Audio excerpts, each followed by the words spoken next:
Thank you so much for joining us on the Daily Reports this lovely Tuesday evening. It's good to be back again at you. My name is Ife Onyebule. Tonight, we also zero in on the issue of gender violence, but we're looking at how it affects those living with disabilities. My name is Ife Onyebule, and of course, tonight I'm working with DJ Faze and, of course, Charles Kalu. I'm looking forward to having Pelua Professor join us in the course of the show. Well, my guest is already here, but let's take a look at this. How many of us know that sexual assault with persons with disabilities often go unreported? That's a very big question. Not all of us know that. Do you also know that persons with disabilities are victimized and assaulted at a higher rate than other persons in the society? You can also think about this. People with disabilities face different kinds of challenges, and they have very different needs. Some of their challenges put them at higher risk for crimes like assault or even abuse. Now, we also forget that consent is very crucial when any person engages in sexual activity. But for those living with disabilities, do they even have the choice? Do they give their consent before people pounce on them? Tonight, we'll be talking about all of this and what we can do to see how we can end this violence against women, especially those living with disability. Well, this is a Women Advocates Research and Documentation WARDC initiative that's made possible by the joint EU and UN Spotlight Initiative to actually end violence against women. My guest, Ihoma Susan Kelechi, joins us on the show. Kelechi, good evening. Good evening. Thank you for having me. Good to see you. Same here. Very long time, but I see you all over the place. I see you on social media, I see you on TV, I hear about you on radio, and you're just talking about gender-based violence. Let me take you back to some of the things that have happened. You know, the young lady that was killed in Edo, another one in Ibadan, and the continuous, rape of minors, girls, and women. What are you thinking? In my heart, I am worried. I'm worried for women and girls with disabilities because we are more vulnerable. We are incapacitated because some of us need people to assist us. We need people to help us in one way or the other. And I look at it. If these people who have their hands, their legs, and can even try to defend themselves are brutalized and even killed, what happens to so many women with disabilities in different institutions, in their homes, and in different places, even in their marital, some people are married, but they still go through this violence. So for me, it makes me wonder where we are going. And even with the figures we are seeing, nobody has documented anything on women with disability. We'll come to that. Let me just whet the appetite of the listener. Ihoma Susan Kelechi has an OND in computer science from Yabatech. She has a BSc Education and PGD Genetic Counseling from the University of Lagos. Her resilience to survive in an environment where there are no jobs for persons living with disability led her to volunteer with the Lagos State government in the health and education sectors, through which she gathered a lot of experience for about 7 years, after which the past governor disengaged her. Though a polio survivor, she has proved that disability is not a barrier, with her intelligence and diligence and punctuality at work, with the number of awards she received when she was still working. She has added her voice in the advocacy for persons with disability who might not speak for themselves. And in her words, we rise by lifting others. Now tell us your story, because you keep talking about what women with disabilities face. Paint a picture for us. As a woman with disability, it was really difficult to navigate because we live in a patriarchal society, and it's same for everybody, including women with disability. Unfortunately, the awareness is not there. You only hear people talking about women, women, women. Who speaks for women with disabilities? Who talks about the issues we go through in the university, in our day-to-day lives, at work, from our caregivers, intimate part? It will interest you to know that most times, the people who even abuse people, whether verbally, physically, or otherwise, are people who are close to us. And that in itself gives me so much concern, because through my journey, going to school and everything, I found out that we had so many challenges and nobody was speaking. Everybody was just silent and accepting our fate. No, it's not my fate. If I had to go through the struggles of passing each course like every other student, then the rights of other women are also rights of women living with disabilities. So tell us the people that you work with. When we talk about women living with disability, what do you do now as it is? Because from the little thing I read about you, the profile I read about you, it says that you were disengaged. Why were you disengaged? The last governor disengaged all volunteers. And in both schemes, the Lagos Eco Project and the Lagos Health Volunteer Scheme, I was the only person with disability in both schemes for those years. And he disengaged. Of course, if there was disaggregated data, maybe on compassionate ground, he might have thought of someone with disability in the scheme. And keeping you. And keeping me, at least, for even giving my time, my life, for 7 years in helping others and doing the volunteer job. But of course, this is Nigeria and this is Lagos, where we don't have disaggregated data. We have 300 volunteers. What is the make of these volunteers? So for women living with disability, how difficult can it be? Because you just said something about people, quote and unquote, I hate to use that word, normal persons. Well, you talk about how difficult it is for them to struggle with, a rapist and all of that. Then you come to a woman living with disability. What do you think is going on in her head? The problem we have is the culture of silence, stigmatization, discrimination. Oh, you might even open up to a family member. I've had cases where people report to me because I'm a lady in the disability, a leader in the disability community. Yeah. And when people report cases to you, you are trying to take up, you are trying to call the necessary authorities to help out. And then you hear them say, family members say, don't talk about it. Because if you talk about it, where would you go? Yeah. Who would and don't even think he's doing you a favor. And that is one of the most annoying things I have ever heard. Who does someone a favor? Nobody is doing you a favor by marrying you and abusing you. The person is traumatizing you daily. So telling me maybe I should keep quiet, suffering and smiling. You keep suffering and so that they'll say I have a child. There's this myth that persons with disabilities is quite difficult for us to have children. So the fact that somebody is even doing a favor by coming close to you, whatever he does, just take it and stay there because of your children. That is unacceptable.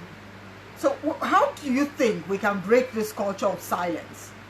We have to take responsibility. Everyone, family members, the society, every single person is accountable for the next person. If we take it that persons with disability are also humans, first and foremost, every person with disability, both men and women, are human beings first.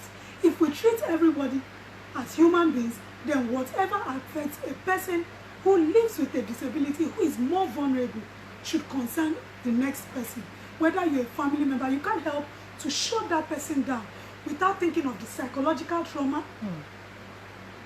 the kind of pains that person is going through on a daily basis. Such people could go into depression. I've heard someone talk about killing herself, and someone had to call me all the way from Enugu to call that lady and speak to her, just to encourage her. She said she saw my page and she sees how vibrant I am. She doesn't know if I live in the same country where others live. Yes, I do, but I'm being intentional about it. I want to survive against all odds. Surviving against all odds. Now, how many people have the kind of spirits that you have? When you meet persons living with disabilities and they bring these cases to you, how do you talk to them? What do you tell them? I tell them about my challenges. I'm not smiling because I don't have challenges. Some of these abuses, at some point in time, whether verbally, physically, or otherwise, we have encountered it. I have encountered it. So I tell you my story and you draw strength from it. By the time you see someone in your shoes encouraging you from experience, nothing for us without us.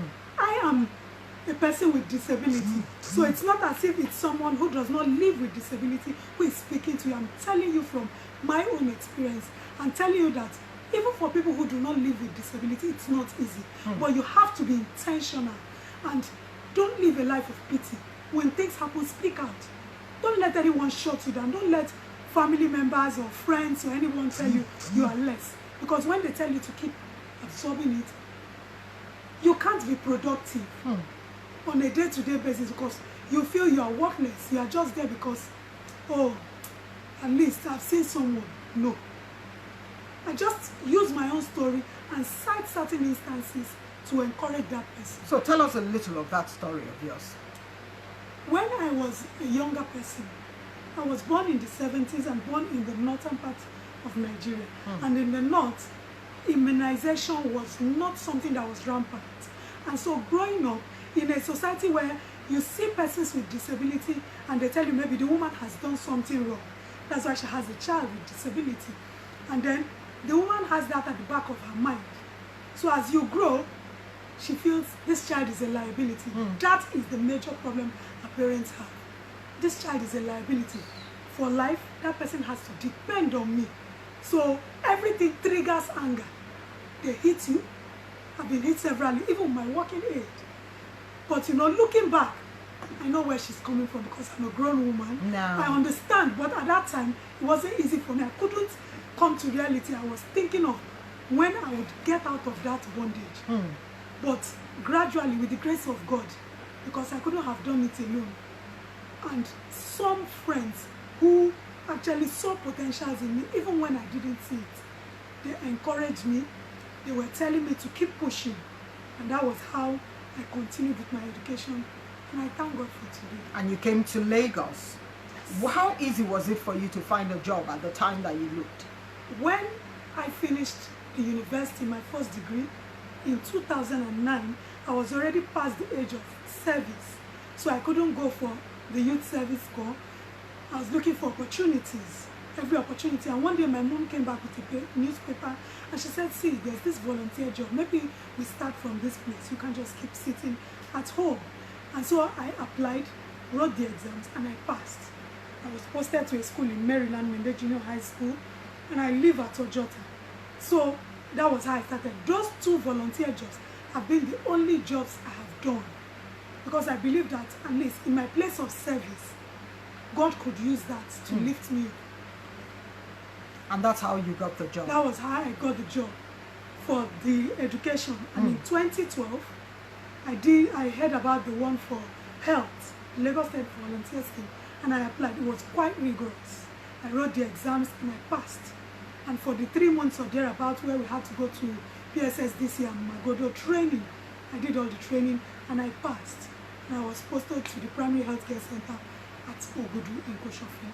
So that was where I had been serving as a data management officer and encouraging people. Of course, I was born in the north, so I speak Hausa and Igbo and I speak Yoruba.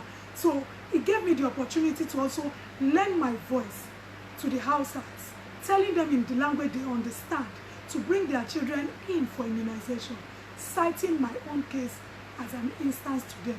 And it improved a lot of things. Even coming out for family planning clinics, they were coming to clinics. So everyone has something to bring to the table, whether you live with disability or not. All right, then this is the Daily Report. That's if you've just joined us. We're talking about gender-based violence and people living with disabilities. When you look around, they're all around us. We have them as friends, we have them as family members, we have them as children. How have you treated them? That is a big question. How open have you been about talking or discussing issues with them? Kelechi, when we talk about a woman being abused, a woman living with disability, what signs should she look out for? Perhaps there's someone in a relationship now and she doesn't know what you're talking about. She simply feels that the man loves me and that's why he's probably treating me this way and all of that. What are those signs that people should look out for? When I am in a relationship, I expect to have a partner who will build me, not someone who brings me down. You don't tell me words that will bring me down. You extort money. We also know that some people are close to persons with disabilities or in relationships because they see them as people who are doing well. Maybe they are athletes, para-athletes and all of that. And they keep taking money from you. That person is not adding value to you. And at every instance, the person is telling you, I will leave you. You are not even happy. that I can. That I'm with Who you. tells you that? If I was not woman enough, you would not approach me. So you don't tell me that you are doing me a favor. No, that is a lie. You don't let people bring you down to the level where you think you can't amount to anything. No, I'm less of a human. Actually, he's doing me a favor. I'm not saying you should be rude. No. But don't let people use you. You see people hit you. And after hitting you, he comes back to tell you, oh, I'm sorry, it was out of anger. Anger. What kind of anger is that? If I was able to defend myself, would you be hitting me? I walk with a walking aid and you take away my walking aid, or you pull me out of the wheelchair and I fall on the floor. What kind of love would that be? No. These are some of the signs you see, and you don't keep allowing that person to keep doing that over and over again. So what do I do in that instance? In that instance, you reach out for help. You have what? See? You have Project Alert. These are people who have made it easy for us, no matter the kind of disability you have. You reach out to them. Even if you have been abused sexually, you just go to Mirabel Center. Go, you need help. That is the most important thing. And it is important that these perpetrators are brought to book. If you don't bring them to book, they will think, oh, what will they do? And when you report to the authorities, they even make matters worse. Where till you find God there? You talk about people wearing short dresses and looking curvy. When someone is on the wheelchair, what is the curvy thing you are seeing? That is to tell you that the perpetrators are just deliberate. They just want to use you. I heard someone during my university day saying, I just want to know what it feels like sleeping with a woman with disability. That is the height of it.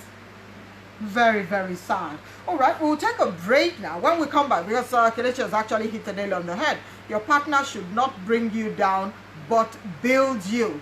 And you don't let people tell you that they are doing you a favor by marrying you or being in a relationship with you. This is a daily report. I tell you, it is a Women Advocate Research and Documentation WOTC initiative, of course made possible by the joint EU and UN Spotlight initiative to end violence against women. We've got to do everything that we can to see how we achieve this. How can we, of course, battle this issue of gender-based violence as it relates to women with disability? A break we'll do. When we come back, we'll begin to take your calls at 0906,000 7158, 0906,000 7158. To send a WhatsApp, it's 0906,000 5748. We're at the Daily Report on Twitter and, of course, Facebook. We're going to break and we're back. Don't go away. The Daily Report.